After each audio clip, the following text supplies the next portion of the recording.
আসসালামু আলাইকুম। এই কপি ক্ষেত আপনাদেরকে একবারে ছোটোবেলা দেখানো হয়েছিল, তখন ফুল হয়নি। এখন মোটামুটি অনেকগুলা বিক্রিও করে ফেলাইছে, অনেক বড় বড় হয়েছে। এই কপিগুলা অন্য অন্য কপির থেকে অনেক বড়, তাই আপনাদেরকে দেখানোর জন্য আমি এখানে আপনাদের কাছে নিয়ে আসি। এই যে দেখেন, কপিগুলা অনেক বড়।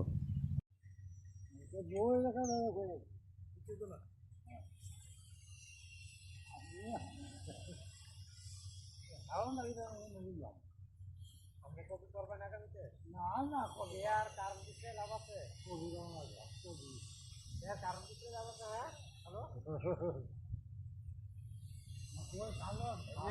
আপনার যেমন শুনি হ্যাঁ পুরো যাওয়া রাখছি সকালে ঠিক